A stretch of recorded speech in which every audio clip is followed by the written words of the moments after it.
America సామ్రాజ్యవాదానికి భారత ఆర్థిక వ్యవస్థ బలైపోతున్న ప్రధాని నరేంద్ర మోదీ మౌనం వహించడం ప్రమాదకరమని సిపిఎం రాష్ట్ర కార్యదర్శి వి ఉమామహేశ్వరరావు అన్నారు.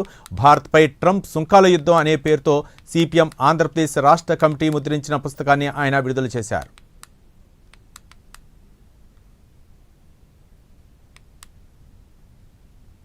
అమెరికన్ సామ్రాజ్యాధినేత ట్రంప్ భారతదేశం మీద విధిస్తున్నటువంటి సుంకాలు భారత ప్రజల మీద, భారత ఆర్థిక వ్యవస్థ మీద తీవ్రమైనటువంటి ప్రభావాన్ని కలగజేస్తున్నాయి. అమెరికా నుంచి దిగుమతి అయ్యేటువంటి వస్తువుల మీద సుంకాలు ఉండరాదు, కానీ మన దేశం నుంచి అమెరికాకి ఎగుమతి అయ్యేటటువంటి వస్తువుల మీద మాత్రం సుంకాలు అనేటటువంటివి విధిస్తారట. ఆఖరికి దాని మీద ఏంటంటే 25% నుంచి 50% వరకు సుంకాలు అనేటటువంటి విధిస్తాం. అంటే మన దేశం నుంచి ఉత్పత్తి అవుతున్నటువంటి అనేక రకాలైనటువంటి వస్తువుల్ని, వస్త్రాలు కానీ మిగిలినటువంటివి కానీ వాటన్నిటి మీద కూడా ఏంటంటే ఈ రోజు తీవ్రమైనటువంటి ప్రభావం పడబోతుంది. దీనికి సంబంధించినంత వరకు కూడా భారతదేశానికి ప్రధానిగా ఉన్నటువంటి నరేంద్ర మోడీ గారు కనీసమైనటువంటి వైపు పట్ల అమెరికా నుంచి దిగుమతి అయ్యే పత్తి మీద 11% సుంకం ఇప్పటి వరకు ఉంటే అది నిశ్చితంగా రద్దు చేశారు. మన దేశం నుంచి ఏంటంటే ముఖ్యంగా ఆత్మ ఇతర రకాలైనటువంటి ఎగుమతులు వీటన్నిటి మీద మాత్రం ఏంటంటే అక్కడ సుంకాలు